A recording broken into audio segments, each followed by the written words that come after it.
Welcome to Bite-Size Data Science. From previous videos, we know that machine learning algorithms are used to predict, classify, and cluster. In this video, I want to go over a group of algorithms that are known under the name of ensembles. We often hear about ensembles through algorithms such as random forest, extra trees, and gradient boosting trees. Related to that, if you need a refresher on decision trees, you can take a look at videos 5 and W1 in this channel. There are quite a few ensemble algorithms available. For example, here is a list from the sklearn documentation. As we can see in the list, ensemble algorithms can be used for both classification and regression. So what are ensembles algorithms? As the name implies, these algorithms use multiple learning algorithms to get better predictive performance.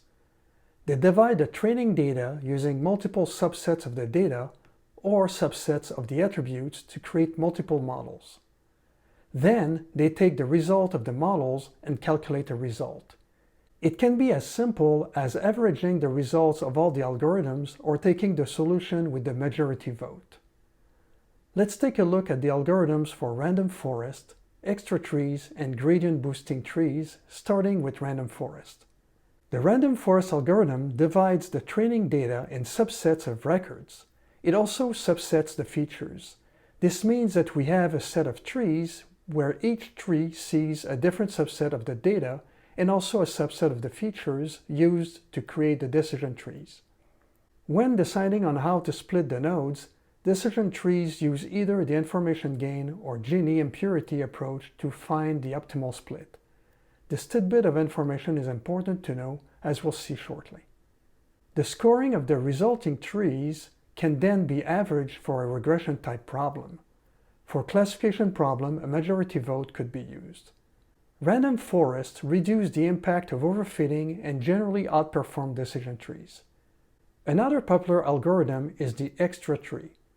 The name really stands for extremely randomized trees. It differs from the random forest in two ways. First, each tree uses the entire training dataset. Second, it used a randomized approach when deciding how to split nodes in the tree instead of using the information gain or Gini impurity approach as in the random forest approach. The next set of ensemble algorithms I want to discuss fall under the gradient boosting umbrella. We find algorithms such as AdaBoost and gradient boosting. AdaBoost stands for adaptive boosting. The general idea of these algorithms is to use shallow decision trees sequentially and see how the ensemble accuracy improves. The most successful application of the AdaBoost algorithm has been for binary classification. The gradient boosting is a generalization of the AdaBoost. There are two concepts used in creating a gradient boosting tree: the idea of a loss function and a regularization function. You may be familiar with these concepts if you watch my videos on neural networks or read information about neural networks. A loss function simply calculates an average error on a set of predictions. You can think of it as something similar to error calculation for linear regression. The goal is to reduce the error or loss. As we add trees to our ensembles, we should see the error decrease. This is all well and good, but reducing the loss can lead to overfitting. This means that the model is excellent at predicting the results of the training data, but gives poor results on new data.